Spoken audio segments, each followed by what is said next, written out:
What's up, guys? Welcome back to another video, and in this video we're going to be attempting to rescue my Cobra Lily or my Darlingtonia californica. Yeah, so as you can see, it isn't really doing the greatest. It's trying to pitcher, but you can see it's turning a little bit brown on the end. As you can see, they just come out really small and weird looking. They don't develop properly, and it's trying to produce new pitches. You can see a new one coming up and another new one right there. But they're just not growing properly. And so today we're going to be repotting it, and I'm experimenting with a new substrate kind. I'm going to be sort of changing up its growth setup and how I take care of it. So a big changes for this plant today, and I wanted to record it. So I'm going to be repotting it. I watched a video from Sarracenia Northwest. They had some really good information in that video, and because I was just trying to find answers to why my Cobra plant isn't doing well, because I keep it in a cooler thingy. I keep the pot constantly cool. It's constantly sitting in cold water. And it's in partial sunlight too. So yeah, it's not getting full blasting sunlight all day. So just to try to keep it cool. So I'm not exactly sure what's going on with it. But yeah, so I did watch a video from the Sarracenia Northwest, and they did say a few things. One thing they recommended was keeping it cool nights, and from what I learned from that video is pretty much that they need cooler nights, so they need a significant temperature drop during the nighttime, which I don't get, so that could be something that's bothering it. And also, another thing is that I learned about is that, from the Sarracenia Northwest video, is that it could be a fungal pathogen in the soil. That I don't remember the name of the fungus, but just Cobra plants are pretty susceptible to a certain type of fungal pathogen, and that lives inside the soil. So I'm actually going to be switching into a new kind of soil mix. A granular soil mix. This is a soil mix that Sarracenia Northwest is recommending. This is a mix of vermiculite and perlite, actually. Mostly small perlite, although if you look here, I do have some bigger chunks of perlite. Kind of hard to tell because it's all dirty. But you can see I have some bigger chunks of perlite in there. So two different sizes of perlite and a bunch of vermiculite. They recommend you use pumice, but I didn't have any pumice, so I just used some really big perlite and also the regular size perlite. So hopefully that should work fine. Yeah, I'll see if I can rescue this plant. But yeah, and the reason why they recommended to use a granular soil mix, so I'm just ditching peat moss altogether. And it's that the fungal pathogen needs organic matter to grow, obviously. And if I use a granular soil mix like this, the fungal pathogen won't have anything to feed on. And I could just get like a systemic fungicide or something to put in the soil, but I'm not sure if that'd be safe with carnivorous plants. And also, you know, if I can just use a different substrate that the fungus can't grow in altogether, I'd rather just remove it as a factor than trying to prevent it, if that makes sense. And if what I'm talking about is a little bit confusing, I recommend go checking out the Sarracenia Northwest video. It's their most two recent videos on YouTube. Recommend you go check it out. But yeah, they're very helpful information. But yeah, so let's just get to repotting this plant.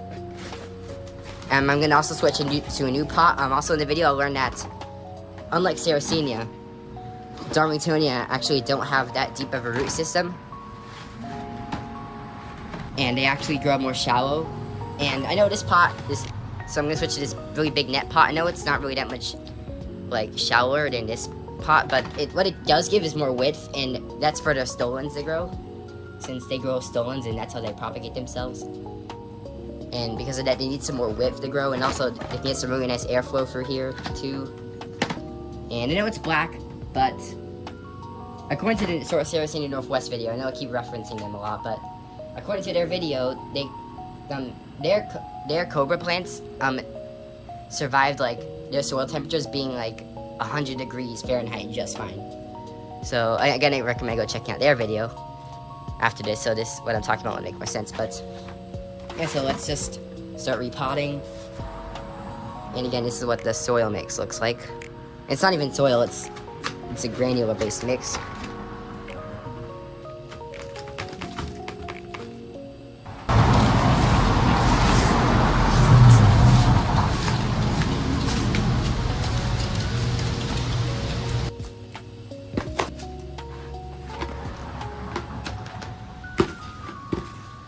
Alright, so I got the pot filled up all the way. This is really a pond basket meant for aquatic plants, but it'll work for this too pretty good. Got it filled up most of the way. I'm not gonna fill it up all the way, because cocoa plants honestly won't even need this much soil to begin with. But now we've got to unpot the plants, so I'm actually gonna put all this to the side. And now it's time to unpot this plant and see how its roots have grown. Yeah, peat moss perlite, it does work for cobra plants, but the thing is that it's a perfect soil mix for that fungal pathogen I was talking about to grow in. And because of that, I'm gonna just ditch peat moss altogether. But if it weren't for that fungal pathogen, peat moss would work just fine normally. As you can see, it didn't even fill up. It filled up barely any of the depth in this pot, so really, they don't need that much of it. The cobra plants, unlike Sarracenia, they don't have very deep root systems. So, yeah, so it's not like a tall pot will hurt them, it's just that you just don't need to use that much soil. So it's just a little bit of a waste of soil since they don't need that deep of a pot. But yeah, I did line the top with some sphagnum moss, as you can see here, and I'm just gonna see how the root system has turned out. And I'm hoping that this transition from peat moss to this more granular mineral-based mix, not that it has a lot of minerals in it, but I'm hoping that it shouldn't shock the plant too much. And I potted this up in January, and it's now July. So it's not the best time to repot, but I really wanted to get it. As you can see, the roots barely even grew at all. And the fungal pathogen, what it causes is it causes root rot. So if any of these roots are rotten, then that's not great. Or if there's, because it is not looking like there's a lot of roots here for us to work with. It isn't great. You can see this is probably grown from a stolen cutting, and there's the leftover stem from the stolen. Looks like it was initially planted sphagnum moss, so I'm going to try and get all this sphagnum moss in the middle out. Yeah, it looks like the roots didn't barely even touch the peat moss at all. And the roots are just staying confined to whatever sphagnum moss plug it was originally growing in.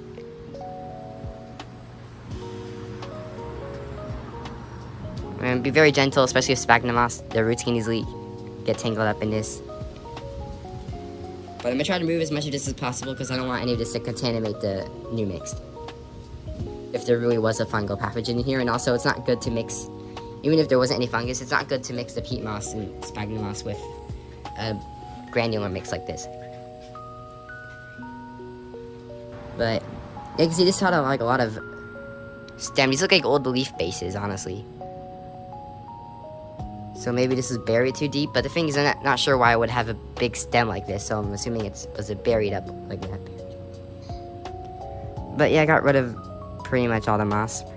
You can see that's the whole root system. Like, normally for carnivorous plants, oversized potting is fine, especially for cobra plants or Darlingtonia, since you normally would want to keep the roots cool.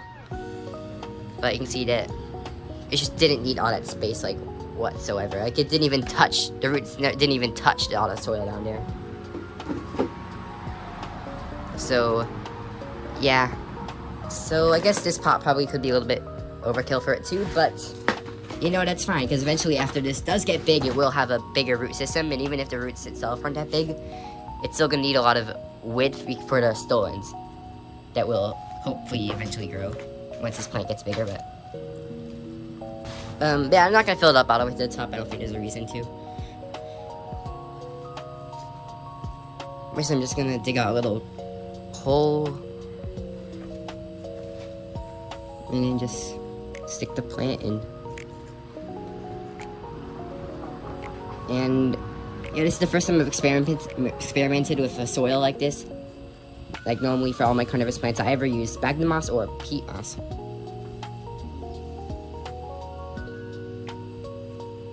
Sphagnum peat moss, which are technically the same kind of moss, just one of them is more decomposed than the other.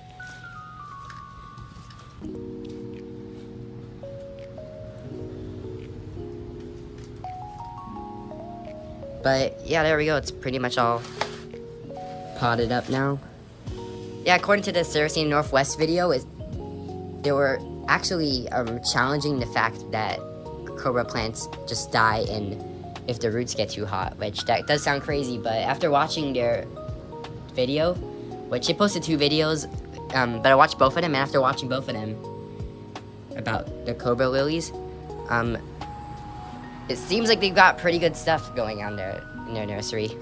But yeah, I didn't buy this plant from them, but I'm using their information for this. But yeah, there we go. It is nice and repotted now. So yeah, that's it for the repotting. And now that I got it repotted, it is time to water it in, obviously. I'm also gonna stick in this tag that I made for it. But yeah, after you're done repotting anything, not just carnivorous plants, but any other plants, you always want to water it in to help settle in the soil, even if the soil is already moist, as you can see here in the pot, in the peat moss that was previously in was also really moist. You still want to water it anyway to make sure to fill in any air pockets. So yeah, I'm also gonna wash off the plant a little. And again, for carnivorous plants, purified water. And in this case, this is water from a zero water filter. You can get those off Amazon. They're really great. Honestly, thought it would be better draining than that. But it's almost like growing a plant hydroponically. Hydroponics are normally not talked about in the carnivorous plant world, because there's no reason to do that with carnivorous plants. But in this case, it's not exactly hydroponics, but it's pretty similar, I would say. And now you can easier see the bigger pieces of perlite I put in there. That's basically my substitution for pumice rock. But normally for this mix, you'd want to use vermiculite, like 1 part vermiculite, 2 parts pumice rock. In my case, I just use big pieces of perlite and also smaller perlite too. Yeah, again, just keep watering it in. Oh, you can see the water runs out the side because this is a pond basket or a net pot. Yeah, these pots are also really ideal for mature Nepenthes plants. So if you have a really big Nepenthes tropical pitcher plants, these types of net pots are really great for those too. Although, in my case, I don't have any big Nepenthes plants. All mine are pretty small. For now, I think that is enough.